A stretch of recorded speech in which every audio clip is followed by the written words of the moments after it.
Hello and welcome. My name is Meepolis, they, he, she, and today's pick is Power Born of Dreams. My story is Palestine by Mohammad Sabaaneh, published by Street Noise Books in 2021. Content notes for being in prison, colonization, torture, and harm against people of all ages. A very poetic storytelling style, Sabaaneh spends some, but only a little time, recounting events in a literal way. There's lots of symbolism, metaphor, magical realism, for lack of a better term, and other techniques to expand our emotional and factual understanding of the situation and humanize some of the most dehumanized. A Palestinian artist and cartoonist, Mohammad Sabaaneh, has done work for a great number of newspapers and been featured in international art exhibits. For a full rundown of each of these instances, and for an up-to-date feed of some of his political cartoons, you can check out his profile on Cartoon Movement, which I will link appropriately. Separate content warning for that feed because so many children are being killed in the current bombardment in Gaza. A lot of these cartoons, as of my writing this on the 26th of October 2023, are expressing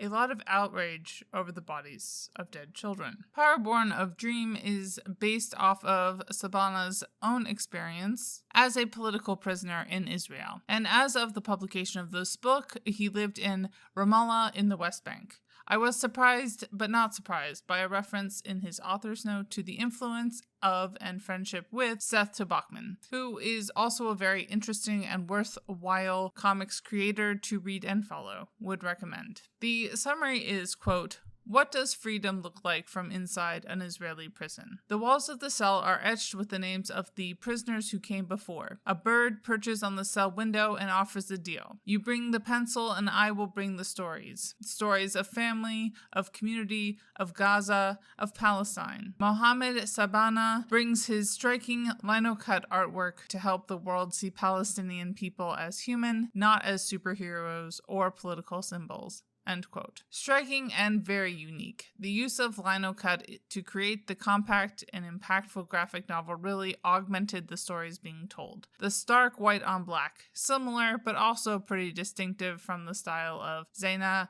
Abarashad, who has written 2 books of their own about growing up in the middle of a military conflict. Looking at the different identities presented in the book, as I do for all of my reviews, obviously our social construct of race and ethnicity is both very focused on and understandably one note. Sabaaneh also highlights the physical and mental toll / debilitating nature of colonization. And our focus is literally on people living as the lowest and most dehumanized class of their country. Gender and sexuality are not explored. Wrapping things up, obviously this is a 5-star read from me. A strong, creative, and impactful read. Obviously not a children's book, but honestly something I would say almost everyone who considers themselves an adult should take in. Insert graphic of all the comics by Palestinians and or about Palestine that should probably be on your TBR right now. Drop a comment if I've missed anything, please. Finally, bye y'all, keep reading and stand with striking workers. And Literally Graphic is created on land that should be given back to the traditional landholders,